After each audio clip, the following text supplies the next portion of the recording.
할렐루야. 오늘도 주의 말씀과 은혜를 사모함으로 이 전을 찾으신 여러분들을 주님의 이름으로 다시 한번 환영하고 축복합니다. 우리 앞뒤 옆분들 바라보시면서 오늘도 주신 말씀 통해 선명한 주의 음성 듣기를 원합니다. 이렇게 인사하겠습니다.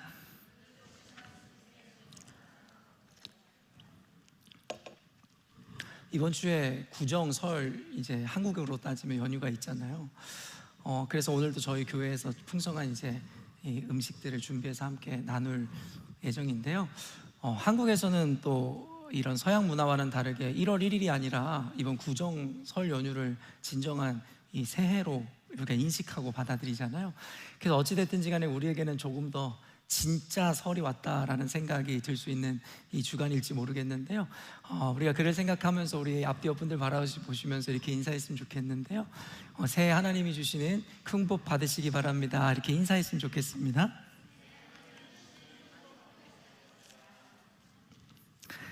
우리 새해 때마다 우리가 함께 인사하지만 우리 열린문교회에서는 꼭 붙여야 되는 게 있는 거 아시죠? 새해 복 많이 받으세요 라는 우리 축복 앞에 우리는 꼭 하나님이 주시는 이 복 받으십시오 라는 이야기를 꼭 하죠. 이 개념이 우리에게 주는 의미가 무엇이냐면요, 결국엔 하나님이 이 바라시고 생각하시는 복과 우리 인생이 원하는 복과는 분명한 괴리가 있다라는 것입니다. 성경은 이것에 대해서 결코 감추지 않거든요. 물론 보편적으로는 우리가 인식하는 이 복에 대해서 하나님께서는 기꺼이 우리에게 허락하시기를 원하신다라고 성경은 보편성으로 우리에게 이 말씀을 전해주시죠. 그러나 이 보편성을 뛰어넘어 때로는 하나님께서는 우리가 전혀 원치 않는 상황과 그와 같은 일들을 우리에게 허락하실 때가 있다라는 겁니다. 그때마다 우리는 혼동하여 하나님이 우리를 심판하신다, 우리를 벌하신다, 우리는 그와 같은 착각 아닌 착각에 빠져 고통 가운데 주저앉는 경우가 왕왕 종종 있는 것 같습니다. 그러니까 성경은 분명하게 이야기합니다. 하나님이 개념화하는 복이라는 것은 우리가 원하고 바라고 기뻐하는 것이 아니라 결국 하나님의 그 계획과 섭리 가운데 우리에게 더 좋은 것을 줄 때에 하나님께서는 그것을 복이라 개념하시더라는 것이죠. 그렇기 때문에 우리 인생이 너무나 잘 알고 있듯이 때로는 고난이, 역경이 우리에게는 복이 된다라는 개념이 이와 같은 의미에서 이해될 수 있어야 된다라는 것입니다. 우리의 풍요가 넘치고 가진 소유가 많아질수록 우리에게 더불어 생겨지는 죄악이 바로 이 교만입니다. 하나님이 없어도 살 것만 같고 하나님이 없어도 충분하다라는 생각이 우리 가운데 스미기 시작하죠. 그런 의미에서 그와 같은 삶의 스테이지에 있는 자들에게 물질의 풍요와 비즈니스의 축복을 주신다 한들 과연 그런 이들에게 그것이 복이 될 건지 독이 될 건지에 대해서는 우리가 분명히 인식할 수 있을 것이라는 거죠. 우리가 그래서 조금만 더 한 걸음 물러나서 객관적으로 우리의 삶과 우리의 신앙을 살펴볼 때에 과연 내게 어떤 것이 진정한 복인지에 대해서 우리는 쉽게 인식할 수 있다라는 것입니다. 우리 열린문교회 사역에 있어서 가장 경계하는 개념 중에 한 가지가 무엇이냐면 바로 기복주의 신앙입니다.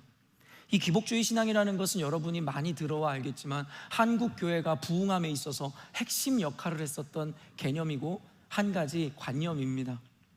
결국엔 그것이 어떤 의미예요? 전쟁 이후로 너무나 어렵고 경제적으로 궁핍한 가운데 있을 때 그들은 소망이 없었거든요.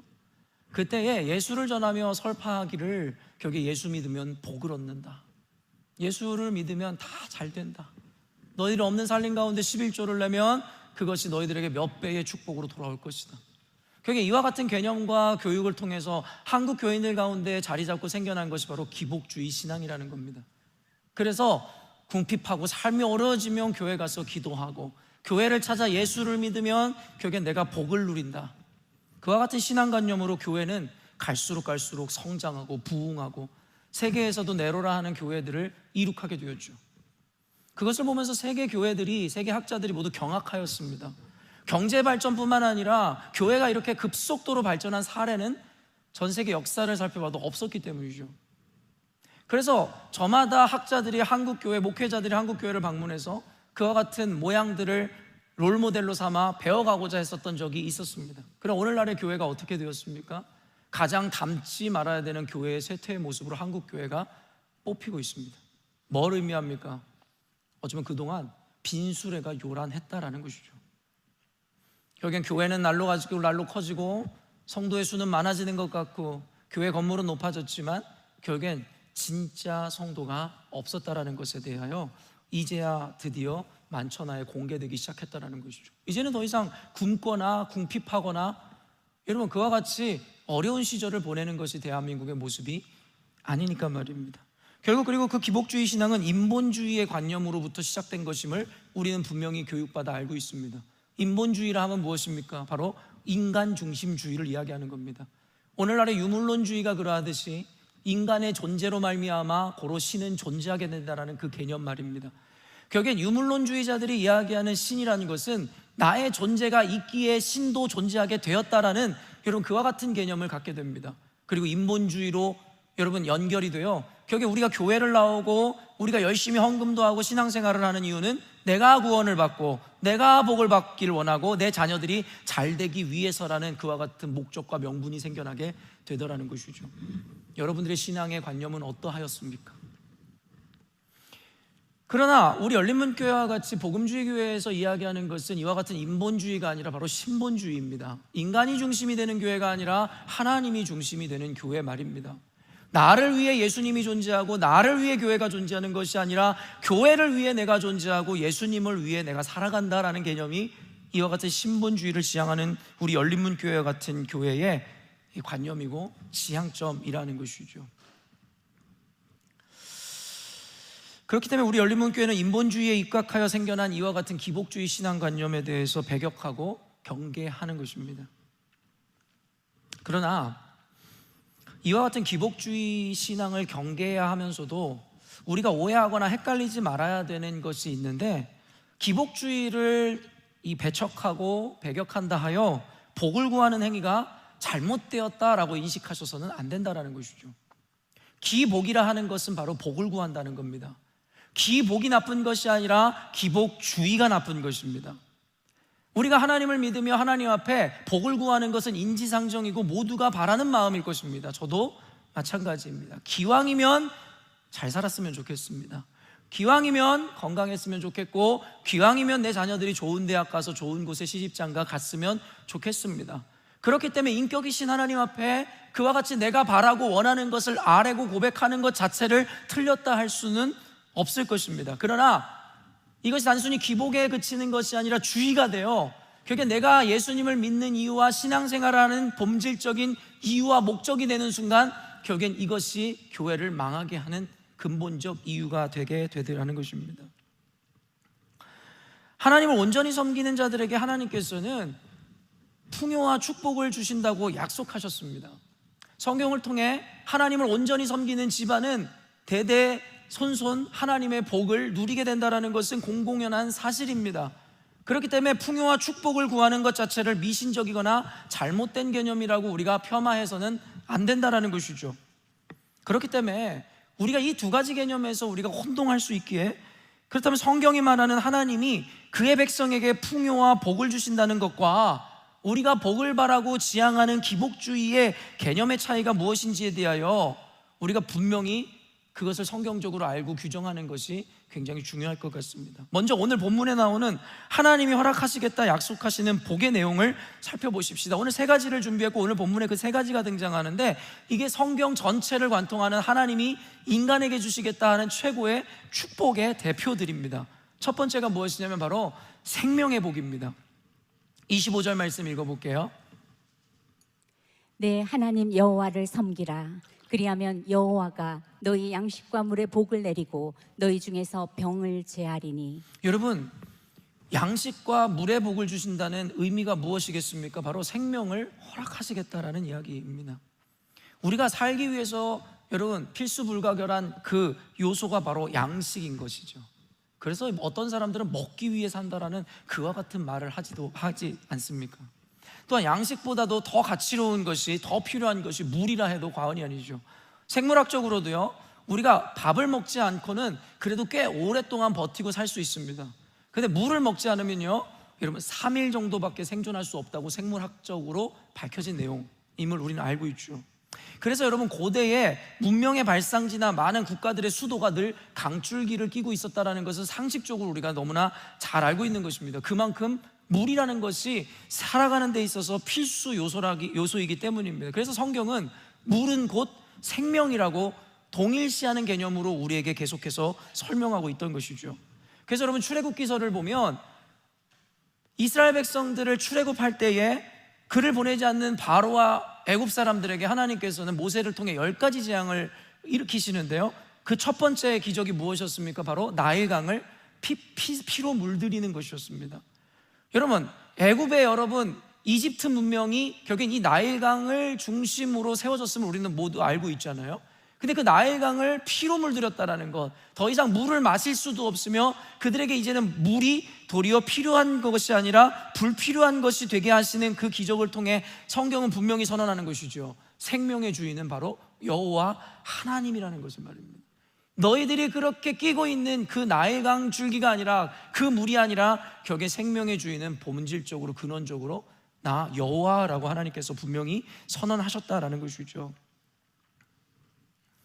또한 생명을 유지함에 있어서 필수적인 이 물을 영적인 의미에서도 개념화하여 은유로 우리에게 소개하고 있는데, 바로 그 물은 생명의 물이고 생수이신 성령님을 의미한다라고 성경은 우리들에게 이야기하고 있다라는 것입니다. 그로 생수이신 성령님을 우리가 알지 못한다면 우리가 살아도 산 생명이 아니라는 것에 대해서 성경은 분명하게 이야기하고 있다라는 것이죠. 그러므로 성경은요, 이와 같이 너무나도 상식적이고 보편적인 이와 같은 개념과 의미와 논리를 통해 우리에게 신약시대로 이어지고 오늘날로 이어지는 영적인 의미에서의 이 생명과 더불어 우리 가운데 연결하여 가르치고 있다는 것입니다. 그래서 오늘날에 더욱 강조되는 것은 단순히 물을 마시고 밥을 먹는 행위보다 생명의 떡이신 예수 그리스도를 영접하고 생수의 물이 되어주시는 성령님으로 충만하며 살아갈 때 비로소 우리는 생명이 있는 존재라고 이야기할 수 있다라는 것이죠. 또한 하나님께서는 이 생명과 더불어서 강건함의 축복을 더불어 허락하신다는 겁니다. 오래 사는 것도 중요하지만 저는 더 중요한 것이 건강하게 오래 살아야 된다라고 생각하는 것이죠. 그래서 연세가 드실수록 우리가 모세가 마지막 그 호렙산에서 여러분 보였던 그 모습을 우리는 모두 기억하며 소망하잖아요. 그가 죽음을 목전에 두고도 여전히도 기력이 쇠하지 않았고 결국에 여러분 어때요? 선명한 시야를 가지고 있었다라는 것이죠. 오래 사는 장수의 축복도 중요하지만 강건함의 축복이 더 중요할진데, 성경에서는 하나님께서 하나님의 백성들에게 이와 같은 축복을 동시에 허락하신다라고 분명하게 이야기하더라는 것이죠. 그러니까 여기서도 조바심에 여러분에게 설명해드리지만, 혹 우리가 어떤 장애를 입거나 어떤 병을 얻었다 하여 이것을 directly 하나님께서 저주하시고 그에게는 복을 내리지 않으셨다라고 연결하시는 것은 옳지 않다라는 것도 분명하게 다시 한번 말씀드립니다.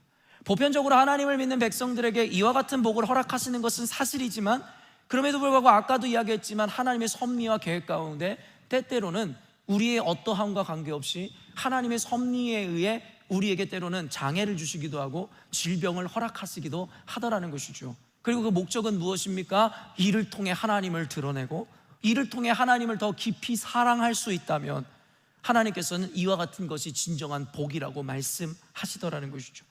그렇기 때문에 너무나도 단순하게 흑백의 논리로 나누어 부한 자들은 하나님의 복을 얻고 가난한 자들은 하나님의 저주를 받았다라는 이와 같은 흑백의 논리로 하나님의 복을 이해할 수는 없을 것이나, 오늘은 포커스를 이렇게 다양하게 할 수 없기에 보편적으로 하나님의 백성들에게 약속하신 그 복에 대한 개념을 여러분에게 설명한다라는 것을 다시 한번 여러분 기억하시며 설교를 들으셔야 오해가 없을 줄로 압니다. 이는 단순히 영적이고 여러분 영적인 차원을 넘어 하나님 온전히 섬기는 자들에게 몸도 마음도 건강할 수밖에 없다라는 것을 성경은 우리들에게 분명히 이야기하고 있다라는 겁니다. 그리고 두 번째가 이것인데요, 바로 번성과 번영의 복이라는 겁니다. 26절 읽어볼게요. 내 나라에 낙태하는 자가 없고 임신하지 못하는 자가 없을 것이라. 내가 너의 날수를 채우리라. 여러분, 요즘에 이제 세계에서도 부각되고 일론 머스크까지도 지금 대한민국 사회와의 불균형에 대해서 이렇게 경고했잖아요. 앞으로 향후 몇십 년 후면 북한이 굳이 무력으로 남한을 침공할 이유가 없다라고 이야기했습니다. 이대로만 가면 자연스럽게 남한은 북한의 소유가 될 것이다 라는 여러분 이와 같은 이야기를 했더랬어요. 일론 머스크가 말입니다. 어떤 점쟁이가 한 이야기가 아니에요. 그리고 그가 이야기하는 것의 근거가 무엇인 줄 아십니까? 심각한 출생률입니다. 여러분도 아시겠지만 OECD 국가 중에서 대한민국의 이 출생률은요 거의 최저 맨 마지막 바닥을 여러분 기록하고 있어요. 우리가 뭐 요즘에 반도체다, 어떤 AI다, 여러분 이런 기술의 확장과 이런 발전이 전혀 의미가 없을 정도로 결국엔 나라의 선진국 혹은 부강함을 나타내는 것은 그 나라의 여러분 출생률로 대변된다라고 해도 과언이 아니라는 것이죠. 이런 중국과 인도가 그렇게 부침과 어려움을 겪었음에도 불구하고 여전히도 그리고 경제 대국으로 꼽히는 이유가 뭔지 아십니까? 다른 게 아니에요. 테크놀로지가 아니에요. 인구수입니다. 그렇기 때문에 하나님께서 결국에는 복의 대표로 번영하고 번성, 생육과 여러분 이 번성에 대해서 이야기함은 결국 오늘날의 이와 같은 개념을 꿰뚫어 보시면 아닌가라는 생각을 하게 되죠. 국가를 이루는 3요소가 무엇입니까? 영토와 주권, 그리고 마지막이 바로 인구입니다. 사람입니다. 사람이 없는데 땅이 있은들 그게 어떻게 국가라고 이야기할 수 있겠냐라는 겁니다. 그렇기 때문에 우리 교회 청년들과 젊은이들은 여러분 아이를 좀 많이 낳으셨으면 좋겠어요. 이 무슬림이 그렇게 여러분 확장하는 이유는 그들의 교리가 아름다워서도 아니고 그들의 대단함이 아니라요, 그들은 여러분 아이를 많이 낳기 때문이에요. 자동적으로 여러분 부흥하는 것이 이슬람의 여러분 종교적 형태란 말입니다. 그렇기 때문에 우리 그리스도인들은 정말 힘을 내어 아이들을 낳고, 적어도 우리 열린문교회에서는 적어도 2 이상은 모두 아이를 낳고 키우는 그런 복된 이 가정이 되었으면 좋겠다라는 생각을 하죠. 그 이유가 무엇이냐면 하나님께서 인간을 만드시고 그들에게 첫 번째 복을 내린 것이 바로 생육하고 번성하라는 명령과 더불어서 축복이라고 선언했기 때문입니다. 이것은 또 하나의 사명이기도 하다라는 것을 여러분은 잊지 않으셔야 된다는 것이죠. 그래서 하나님께서 우리에게 생명을 주셨을 뿐만 아니라 그 생명이 나로 그치는 것이 아니라 자자손손 대대로 번성과 번영하게 우리들을 축복하신다라고 분명하게 이야기하더라는 것이죠. 이것은 이후에 복음 전파와 맥을 같이 하는 개념이 된다는 거예요.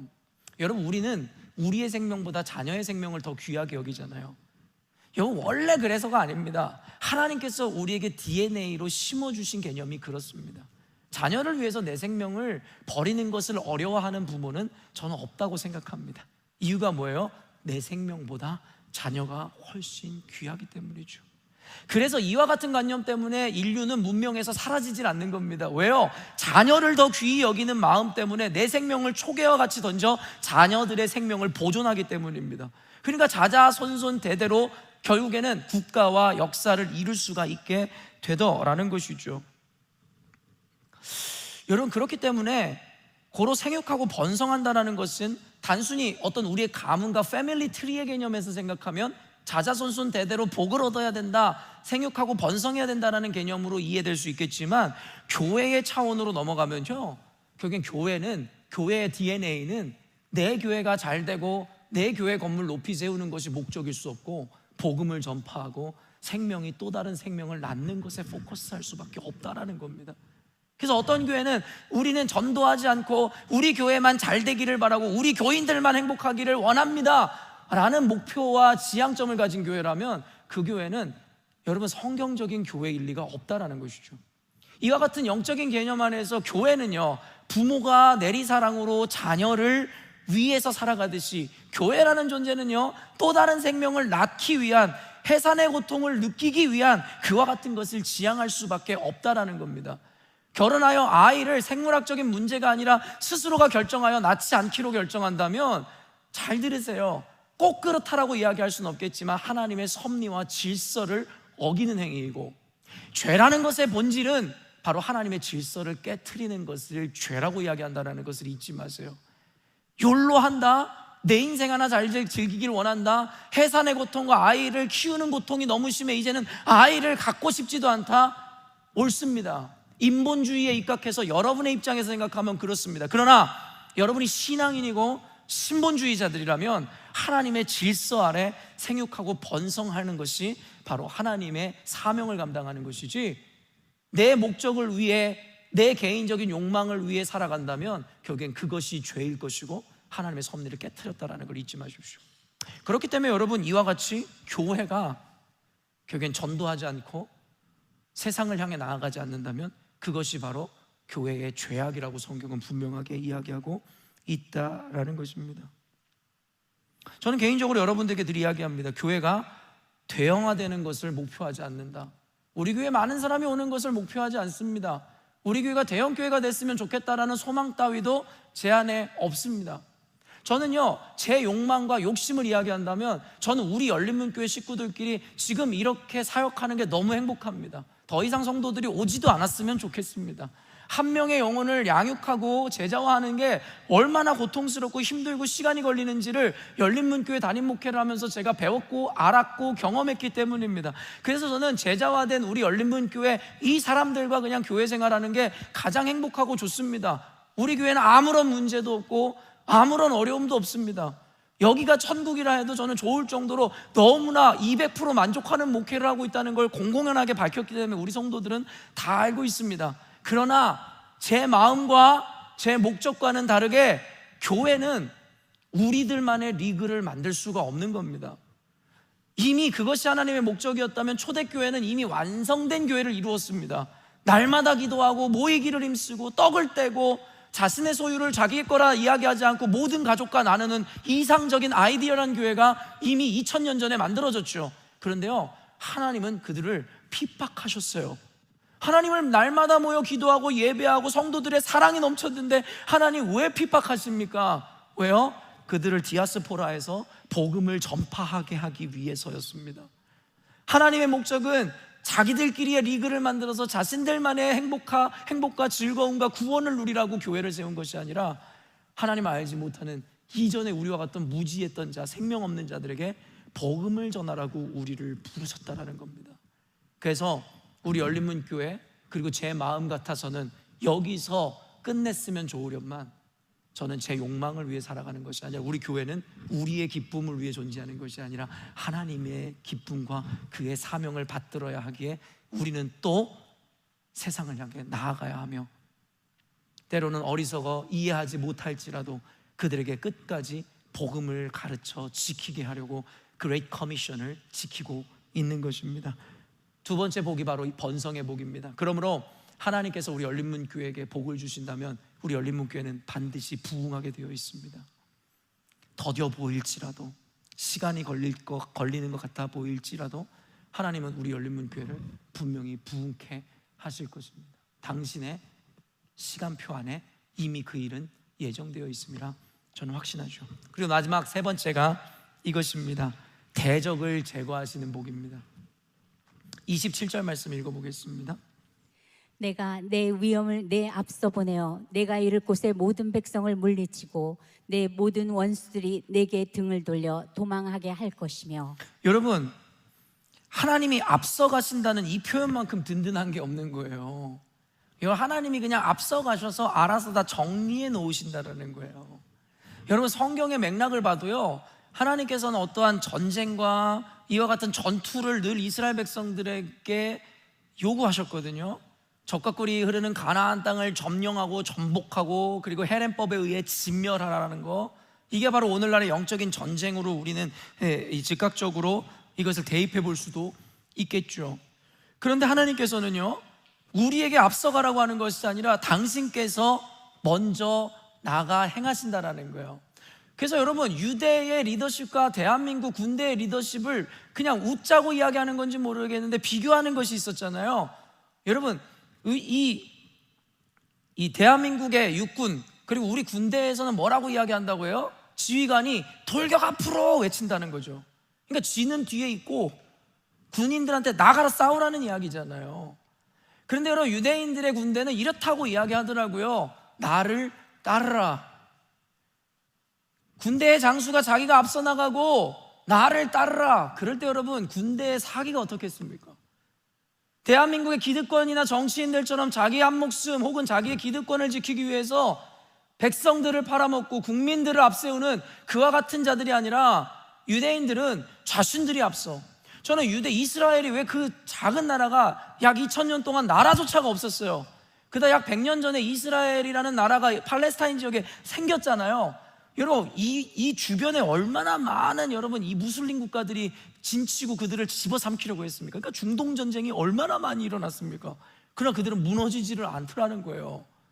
이유가 무엇인지를 생각해 보면 어느 날 제가 보았는데 이스라엘에서 전쟁이 일어나면요, 여러분 각지에 살고 있는 유대인들이 다 싸우기 위해서 이스라엘을 향하여 비행기를 타고 가더라는 것이죠.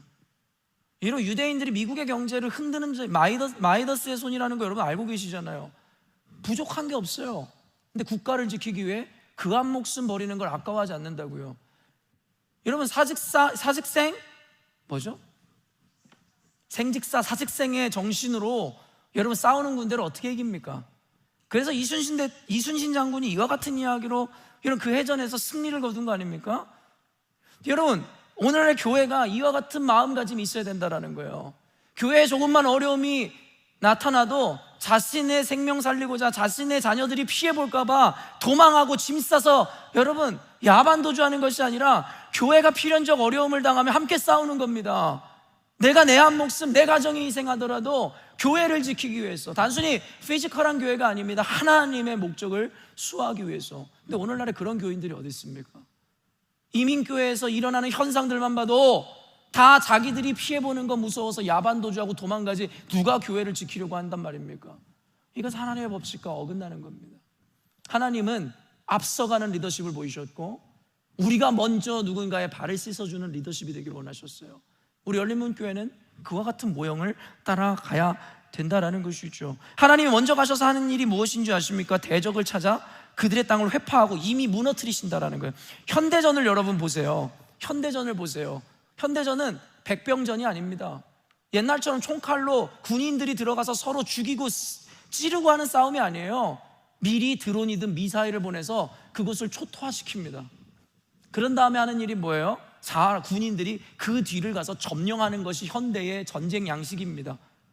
28절 한번 읽어볼게요.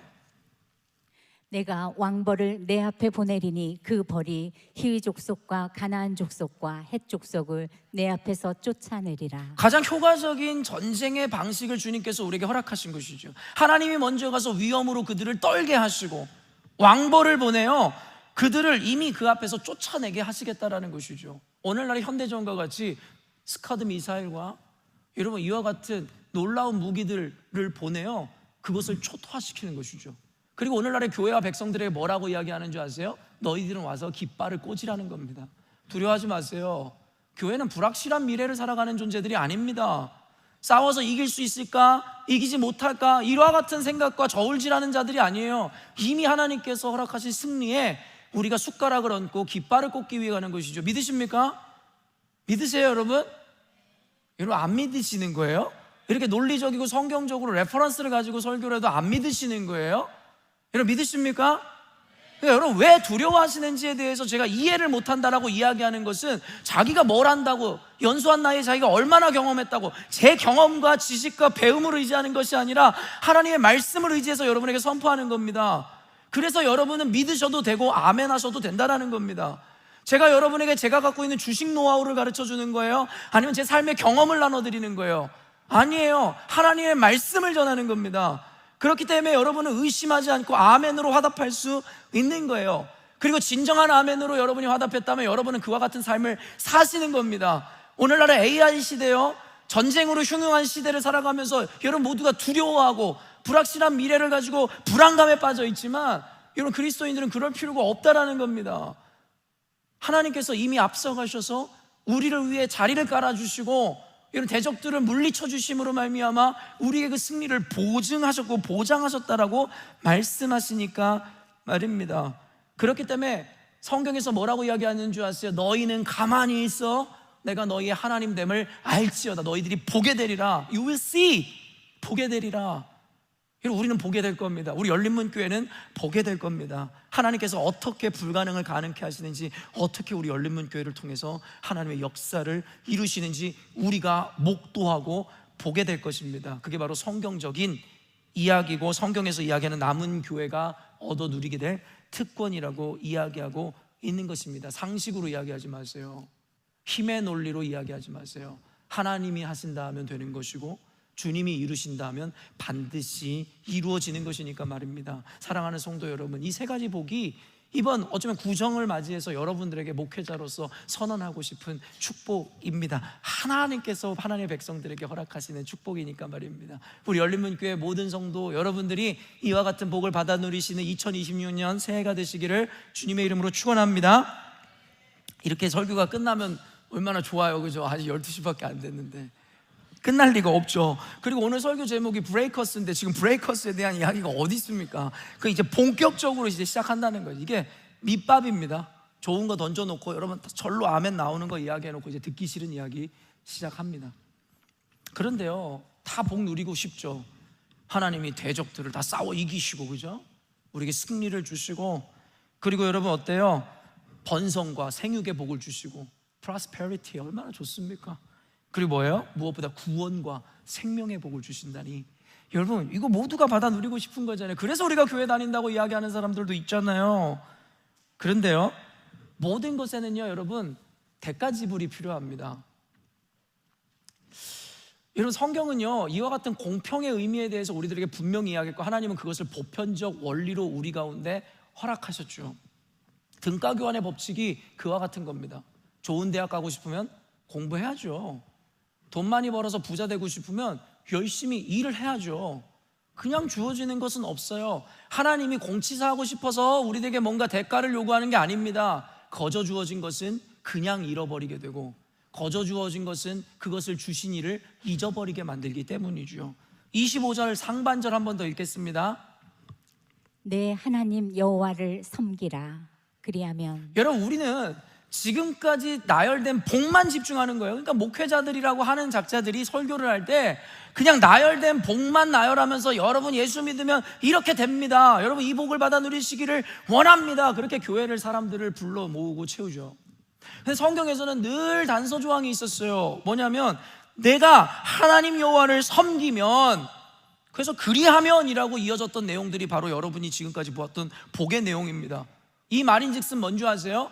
너희들이 여호와를 섬기지 아니하면 이와 같은 복은 없다라는 것이죠. 반대로 저주와 심판이 임한다라고 성경은 이야기하고 있다라는 거죠. 이 단순한 원리입니다. 근데 우리가 오늘날을 살아가면서 왜 하나님 내게 복을 주시지 않습니까? 하나님 왜 내게 건강의 은혜를 주시지 않습니까? 내 인생이 왜 요 모양 요 꼴입니까? 하나님을 원망하는 데에만 이와 같은 개념을 사용합니다. 내 인생이 요 모양 요 꼴이라면 내가 과연 하나님을 온전히 섬겼는가? 우리 집은 하나님을 섬기는 집인가? 이것에 대해서 증명해야 될진데, 하나님은 우리 편인 거예요? 저 사람들 편인 거예요? 여호수아가 여러분 여리고성을 함락하기 이전에 천사를 만나 이거 여러분에게 강의했던 적, 그리고 인용했던 적 많으시잖아요.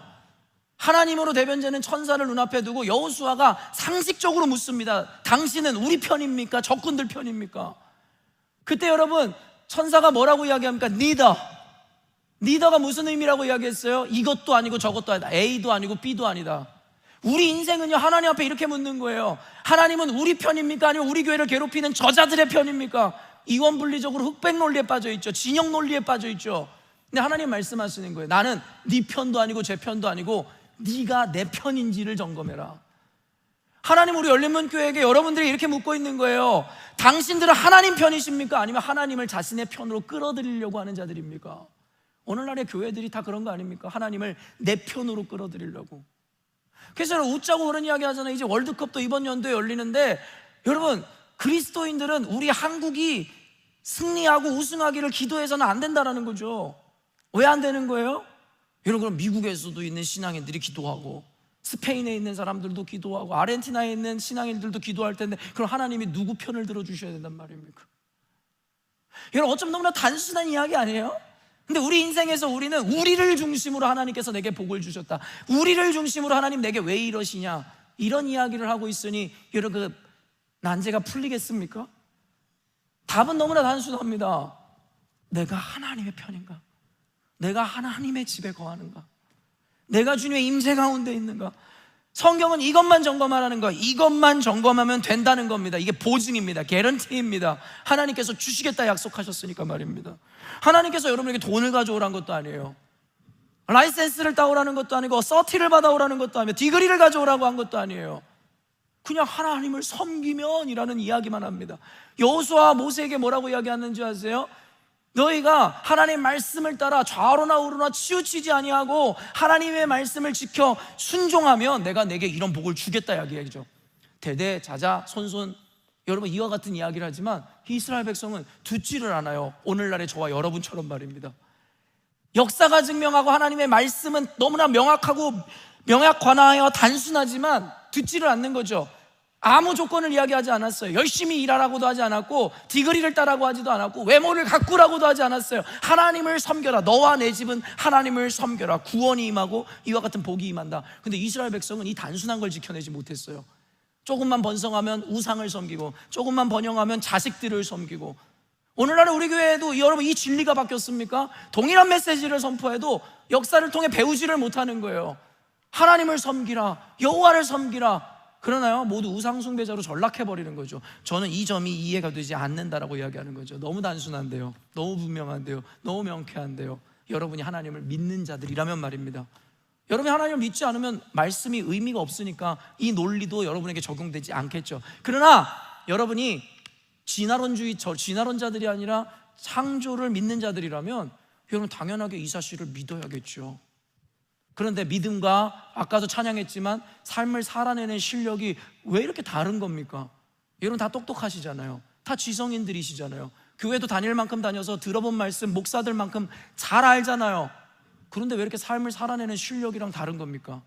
왜 아는 것과 행동이 다르고 삶이 다르냐는 거예요. 왜 고백이 다르냐는 거예요. 아멘 해놓고 왜 돌아가서는 아멘 한 대로 안 사시냐는 거죠. 오늘날 우리가 여러분들에게 도전할 건, 목사로서 여러분에게 도전할 건 이거 하나밖에 없어요. 아는 만큼 살아라. 알미 삶이 되는 삶을 살아라. 근데 왜 머리만 커졌습니까? 왜 이렇게 아는 게 많다고 아규만 하려고 그럽니까? 뭐만 있으면 왜 자기 변명을 이렇게 구구절절 드러내는 거예요? 그렇게 살지 않으면서. 성경은요, 얼마나 아는지를 묻지 않아요. 그렇게 살았는지를 묻죠. 어떤 예배가 좋은 예배냐고요? Living sacrifice, 산 제물이 되어 살아가는 자들의 예배를 주님 받으신다 이야기하지, 레위기를 보니 법적 조항이 어떻고 성경을 읽어보니 뭐가 어떻고 이런 얘기 하지 마세요. 의미 없으니까요. 의미가 없으니까요. 그 아는 지식이 축복이 아니라 저주가 될 테니까 말입니다. 그래서 결국 칼빈주의자들이나 장로교 계통의 교회들이 이야기하는 게, 개혁주의 교회가 이야기하는 게 이겁니다. 결국 예수 그리스도의 십자가는 모든 인류를 위한 십자가가 아니라는 것이죠. 충격적이어서 막 인터넷 찾아보는 분들도 계실 텐데 찾아보세요. 오늘날의 교회에 가르치지 않아서 그렇지 이게 원래 칼빈주의 전통이고 이게 신학의 핵심입니다. 오늘날의 장로교라 일컬어지는 자들은 다 이와 같은 고백을 하는 거예요. 원래 여러분이 동의를 못하는 거죠. 왠지 아세요? 배우질 않으니까요. 왠지 아세요? 요즘 사람들이 듣기에 거북하니까요. 여러분, 십자가는 인류 모두를 위한 십자가가 아닙니다. 바로 하나님께 구속함을 받고 하나님의 택함 받은 자들을 위해 죽으신 겁니다. 여러분, 예수님이요 자기랑 관련 없는 자들을 위해 죽으셨다라고 착각하지 마시라는 거예요. 여러분, 그래서 로마서에서도 분명하게 이야기하고 우리의 상식으로도 이야기하잖아요. 여러분, 자녀를 위해서는 초계와 같이 아무 고민 없이 생명을 바칠 수 있는데 옆집 사는 철이를 위해서, 영희를 위해서 죽어주실 수 있는 분 있으세요? 혹 있다 한들, 이런 그것이 여러분에게 상식이 될 수 있는 겁니까? 근데 예수님은 자기랑 전혀 무관한 자들을 위해서 죽으셨다라고요? 전혀 그럴 리가 없죠. 성경에서 이야기하는 상식이 아닙니다. 성경에서 이야기하는 상식은 내 백성에게라야, 내 자녀들에게라야, 나를 섬길 때라야 라는 단서를 늘 붙이셨는데, 예수님이 그냥 아무나 돌아다니는 누군가를 위해서 죽으셨다고요? 그럴 리가 없죠. 제 고백이 아닙니다. 여러분이 정통주의자들이라면 이것을 거절해서는 안 되는 것이죠. 이제 거의 모든 퍼즐이 맞춰졌어요. 결국 우리가 그렇게 바라고 원하는 복을 받아 누리는 삶은 우리가 하나님의 자녀 혹은 백성이 되어야 된다는 거죠. 주님과 관련된 사람일 때라야 이 복이 저와 여러분에게 주어진다는 거예요. 이제 마지막을 향해 달려가 보자고요. 여러분, 우리가 하나님을 섬겨야 이와 같은 축복이 주어지는데, 여기서 더 중요한 개념은 무엇이냐면, 그럼 여러분 이렇게 얘기할 거예요. 저희 오늘 주일날 교회 왔잖아요. 하나님 예배하고 있잖아요. 하나님을 섬기잖아요. 물론입니다. 그런데 여러분 이거 아세요? 이스라엘 백성도 역사 전체를 통틀어 하나님을 섬기지 않았던 적은 한 번도 없습니다. 늘 하나님을 여러분 오랄 트래디션이라 그러잖아요. 구전으로, 여러분 파피루스에 여러분 성경이 없을 때에도 부모들은 구전, 오랄 트래디션으로 그들에게 늘 하나님을 가르쳐 줬어요. 유대주의자들에게 그것만큼 강한 여러분 인식이 어디 있습니까? 하나님을 몰랐던 적이 없었다고요. 하다못해 가장 악하다라고 일컬어지는 사사시대에도 그들은 하나님을 알고 있었습니다. 근데 문제가 뭔지 아세요? 하나님도 섬기는 게 아니라 하나님만 섬겨야 되는데 말입니다. 그들은 바알도 섬기고 아세라도 섬기고 드라빔도 섬기고, 오늘날의 우리처럼 말입니다. 교회 다니죠. 여러분 하나님 섬기죠. 근데 하나님만 섬기는 게 아니잖아요. 자식도 섬기고, 돈도 섬기고, 자존심도 섬기고, 성공도 섬기고, 명예도 섬기고. 여러분 그런 사람들을 우상숭배자라고 이야기하는 겁니다. 하나님만 섬기는 게 아니라, 간음한 여인이요, 진짜 유부녀를 취하고 결혼한 누군가를 취할 때 그걸 간음이라고 성경에서 이야기하는 걸까요? 맞습니다. 그러나 그것이 본질적으로 전하고자 하는 메시지가 아닙니다. 결국엔 지아비를 섬기는 것이 당연할 것인데, 창녀와 같이 몸을 팔고, 여러분 이 남자 저 남자 만나는 사람들을 간음한 여인이라 이야기하며 은유적으로 설명하고 싶었던 게 뭔지 아세요? 하나님만 섬기는 게 아니라 자식도 섬기고, 가족도 섬기고, 부모도 섬기고, 돈도 섬기고, 명예도 섬기는 이와 같은 우상 숭배자들을 바로 간음한 여인이라고 성경은 대놓고 이야기하는 겁니다. 요한계시록에서 여러분 결국엔 간음한 여인의 심판에 대해 이야기하잖아요. 7교회에 대한 심판에 대한 메시지를 잘 들어보세요. 하나님만 섬긴 것이 아니라 결국에는 겸하여 섬기다. 그런 자들을 뭐라고 이야기해요? 두 마음을 품어 정함이 없는 자들이다. 성경은요, 제가 어떤 구절을 갖다 대고 어떤 맥락을 갖다 내도요 동일하게 향하고 있는데, 놀라운 건 뭔지 아세요? 성경에서는 우리가 피할 수 없는 논리로 우리 가운데 분명하게 선언하는데, 우리는요 이상하게 자기의 경험과 상식과 어디서 읽은 한 줄 책의 이 말들을 인용해서 이와 같은 진리를 거절한다니까요. 왜요? 자기 삶을 정당화해야 되니까요. 왜요? 예수만 믿고 싶지 않으니까요. 왜요? 우상숭배하고 싶으니까요. 자기 멋대로 살고 싶으니까요. 내 정욕도 내 뜻도 내 마음도 섬기고 싶으니까. 아닙니까? 아니라고 생각하는 당신들이 있다면 당신들은 너무나 지금 위험한 상태 가운데 있다는 거 잊지 마세요. 그래서 브레이커스를 준비한 겁니다. 24절 말씀 읽어볼게요. 너는 그들의 신을 경배하지 말며 섬기지 말며 그들의 행위를 본받지 말고 그것들을 다 깨뜨리며 그들의 주상을 부수고. 여러분 사사기서에 드러나는 장면을 보면요, 하나님을 믿는 자들이, 그리고 레위인을 제사장으로 한 자들이 집안에 여러분 신당을 짓고 하나님도 섬기고 바알도 섬기고 아세라도 섬기고, 그것도 한 집에 신당들을 다 지어놓고 말입니다. 각 신들의 제사장도 들여놓고 말입니다. 여러분 저는 몇천 년 전에 쓰여진 책인데 오늘날의 우리들의 가정의 모습을 어떻게 그대로 써놨는지 모르겠어요. 저는 그게 소름입니다. 그게 성경을 볼 때마다 느끼고 경악하는 일들입니다. 바로 저와 여러분의 모습을 적나라하게 기록해서 빠져나갈 구멍을 애초에 원천 봉쇄해놨어요. 근데 너무 놀라운 건 뭔지 아세요? 그런데도 못 본다는 거죠. 그래서 성경에서 뭐래요? 우리를 눈먼 장님이라고 얘기하는 거예요. 눈이 있는데도 보지 못하고 귀가 있는데도 듣지 못한다라고 이야기하죠. 너가 나를 섬기면 이와 같은 복이 있을 것인데, 그래서 나를 섬겨야 된다는 여러분 이 본질적인 그 의미와 더불어서 그렇지 못한 것을 알기 때문에 주님께서 말씀하시는 거죠. 여러분 신을 경배하지 말고 섬기지 말고 그 행위를 본받지 말고 그것들을 다 깨뜨려 버리라는 것입니다. 주상을 헐어버리라는 거예요. 그렇지 않으면 이 복이 이루어질 수 없다라는 것이죠. 여러분 무언가를 채우기 위해서 선행적으로 이루어져야 되는 작업이 뭐예요? 비움입니다. 단순히 채우려고 하지 마시라니까요. 복을 채우려고 하지 마시라니까요. 비워져 있지 않은데 뭘로 채운단 말입니까? 그래서 우리 쇼츠로도 올라갔지만 비움보다 중요한 건 채움인데, 채움을 이루기 위해선 비움은 선행적으로 일어나야 된다는 거예요. 성경은 그래서 repent 하라는 겁니다. 갈라디아서 말씀처럼 자기를 십자가에 못 박으라는 겁니다. 자기 자아를 죽이라는 겁니다. 그때 예수께서 사시고 우리 가운데 이 참된 복이 채워진다라고, 성령이 충만할 것이다라고 얘기하죠. 근데 성령 충만을 외치고 주의 복을 이야기하는 자들이 본질적으로 뭔지 아세요? 브레이크다운을 하려고 하지 않는 것이죠. 브레이크 더 월 하려고 하지 않는 거예요. 우리가 그 찬양 이제 곧 부를 건데요, 여러분 우리 안에 있는 세워진 벽을 무너뜨리지 않는 거예요. 그런데 무슨 하나님의 은혜를 채우고 복을 채우고 성령을 채운다는 말입니까? 그게 모순이라는 걸 몰라요. 그게 겸하여 섬긴다라는 개념인지를 이렇게 설교하고 있는 중에도 모를 겁니다. 모를 사람은 모를 겁니다. 아니요, 알고 싶지 않았던 것인지도 모르겠죠. 오늘 설교 제목은요, 그래서 브레이커스입니다. 언젠가 우리 열린문교회가 혹시 교회의 이름을 바꿔야 되는 날이 있다면 지금 가장 급부상하고 있는 이름이 브레이커스 처치입니다. 브레이커스. 여러분, 지난주에 진짜 크리스천은 어떤 존재인지에 대한 정의와 함께 고민을 하는 시간을 보냈습니다. 여러분, 어떻게 그 시간을 보내셨는지요? 크리스천이라는 존재를 단순히 어떤 개념으로만, 한 개념으로만 정의하기는 불가능할 겁니다. 그래서 추상적이지만 본질적 개념을 여러분과 나누었고요. 그렇게 우리는 신앙생활하면서 크리스찬이란 존재는 어떤 존재인지에 대해 다양한 각도와 개념을 통해 살펴보게 될 것이거든요. 그런데 오늘 그 개념 중에 한 가지를 소개하는데, 바로 크리스찬은 브레이커여야 된다는 겁니다. 브레이커 말입니다. 브레이커를 여러분 사전적으로 찾아보니까요, 너무나 단순하게도 깨트리는 사람, 그렇죠? 그리고 한 가지 제가 알지 못했던 사전적 의미가 있었는데, 바로 부서지는 파도라고 이야기하더라고요. 제임스 맞아요? 네, 부서지는 파도.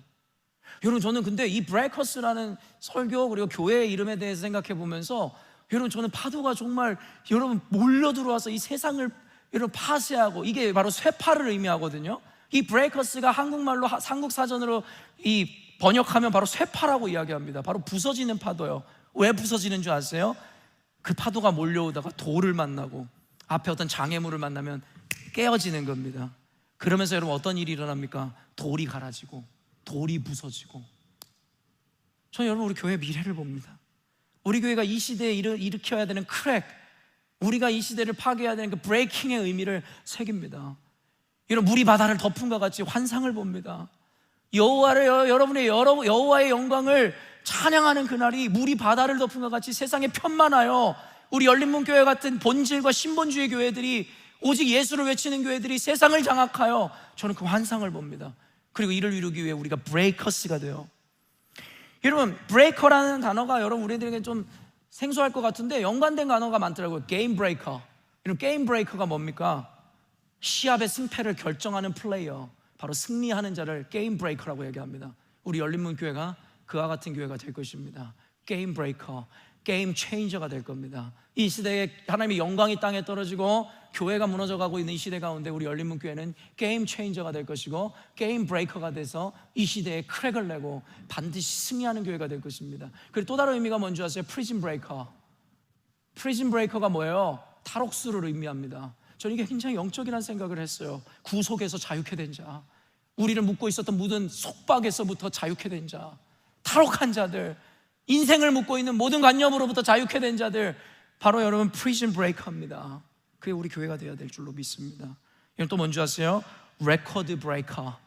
레코드 브레이커가 뭐 하는 사람인지 아세요? 기록을 깨트리는 사람. 기록을 깨트린다는 자들이 어떤 자들인지 아세요? 파이어니어, 개척자들을 의미하는 겁니다. 바로 어거스틴이 그러하였고, 여러분 또 어떤 자들이 그랬는지 아세요?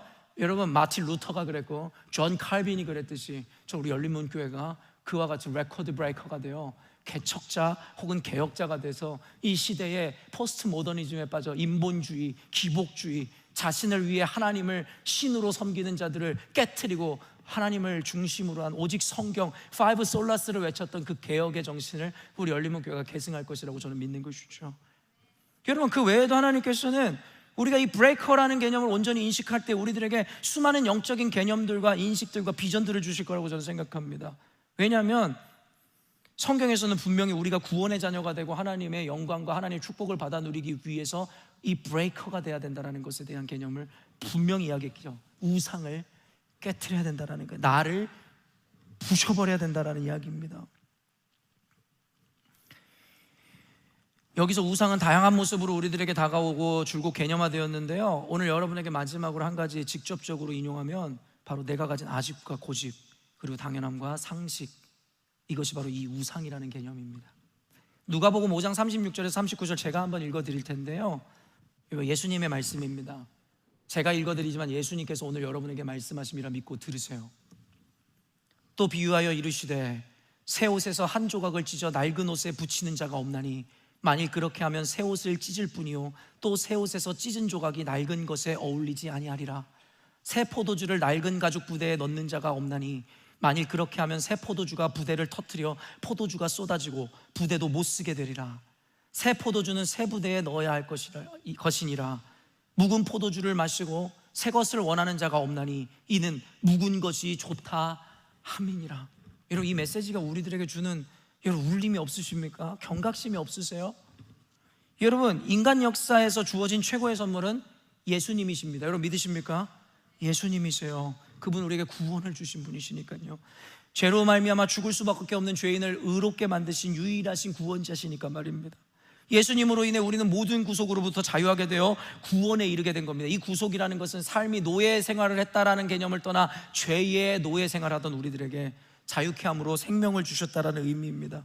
특별히 여러분, 유대인에게 있어서는 예수님은 율법의 완성으로 오셨습니다. 그래서 율법주의에 빠져 율법적 행위에 묶여 있었던 그들일진데, 예수님께서는 율법의 요구를 완성시키심으로 말미암아 더 이상 그들이 율법의 행위적 요구를 따르지 않아도 구원에 이를 수 있는 은혜를 주셨어요. 평생 그들을 노예와 같이, 율법의 노예와 같이 살았던 그들을 자유케 하시는 놀라운 약속이었죠. 그래서 언약 신약에서 보면 예수님은 새 언약으로 오셨다라는 거예요. 율법은 옛 언약이고 예수님은 새 언약. 그래서 New Testament, Old Testament라고 구분하는 겁니다.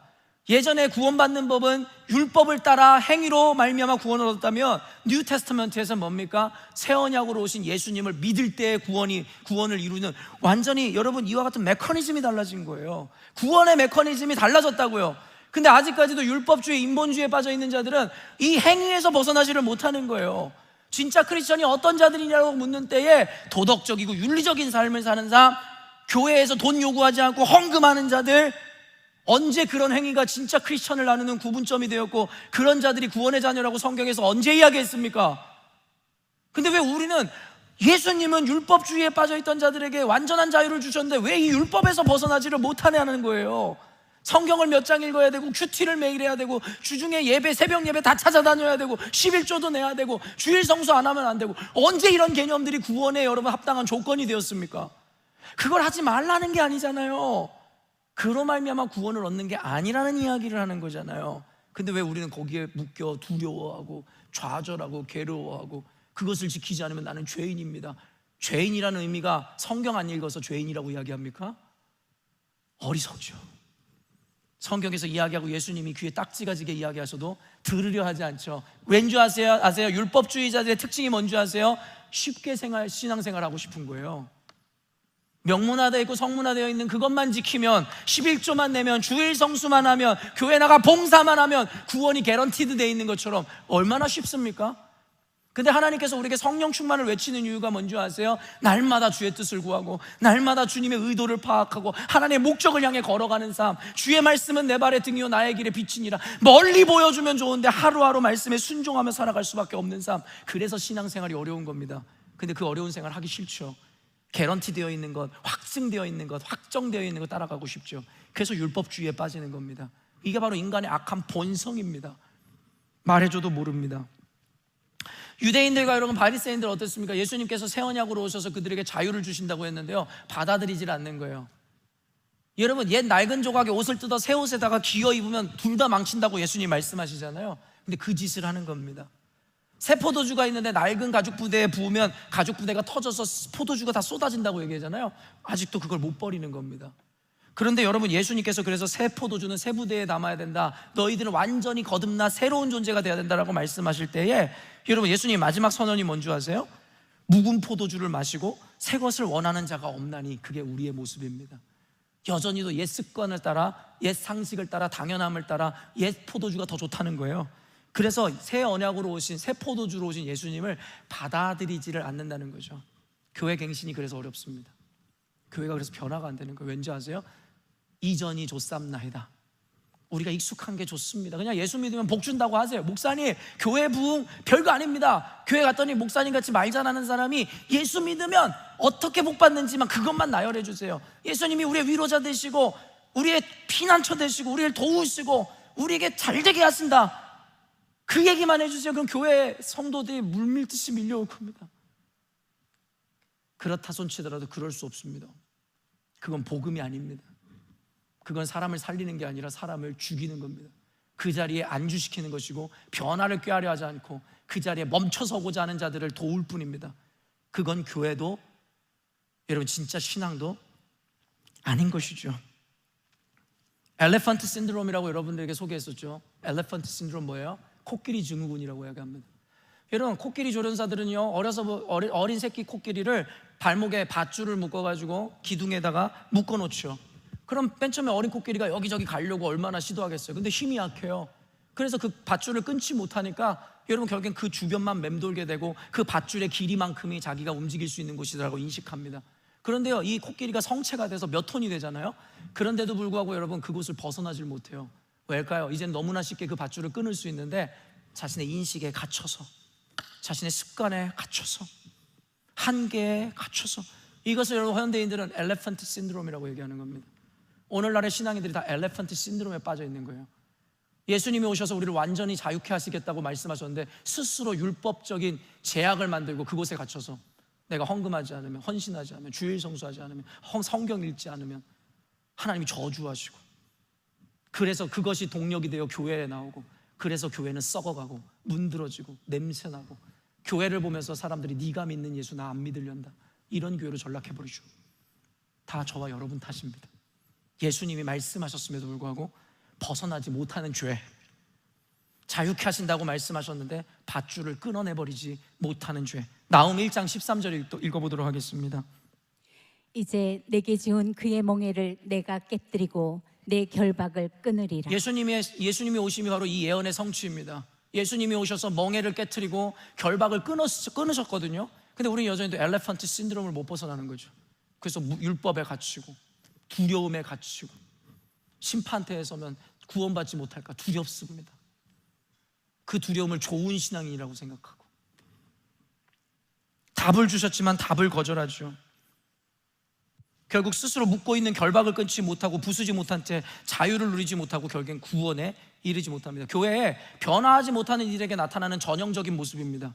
저는 교회를 섬기면서요, 정말 빨리 변하는 사람과 변하지 않는 사람들을 너무나 잘 봐요. 그리고 그 이유에 대해서 명확하게 알고 있습니다. 명확하게 가르쳐줘도 듣지 않지만 말입니다. 인정하지 않으니까 말입니다.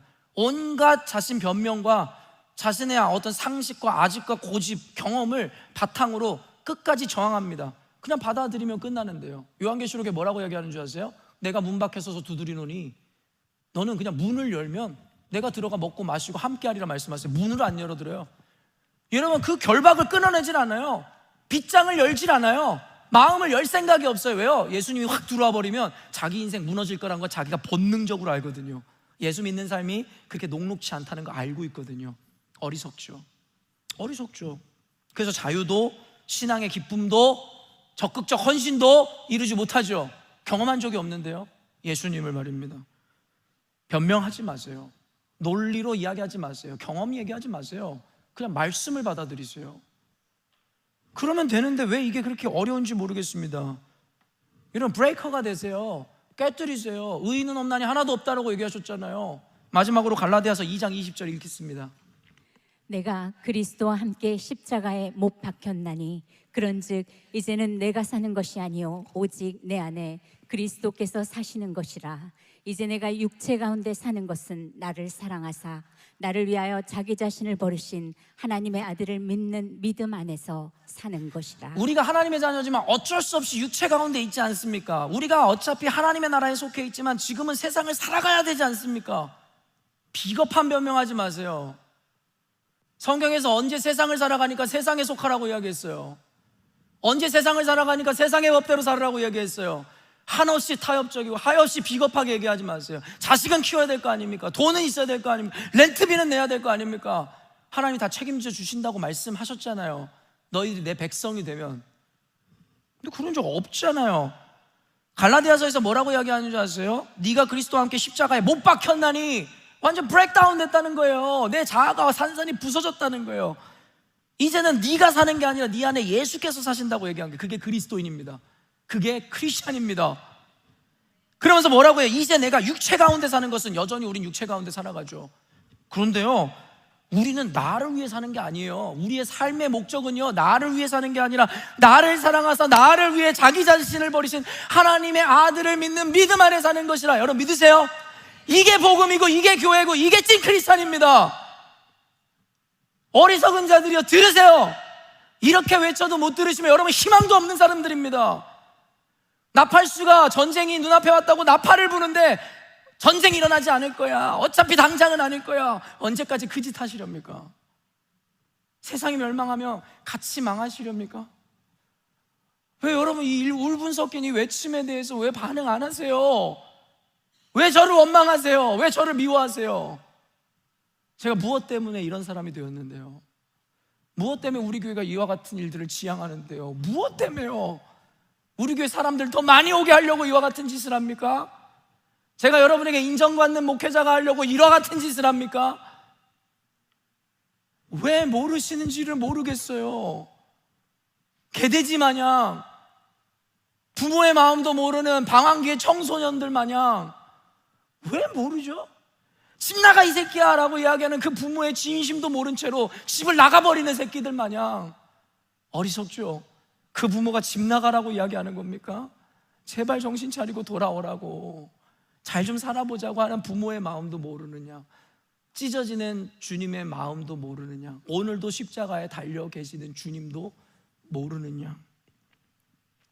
그렇게 신앙생활 하는들 뭐 합니까? 그렇게 우리 열린문교회 20년 30년 다니면 뭐 할 건데요? 뭐 할 건데요?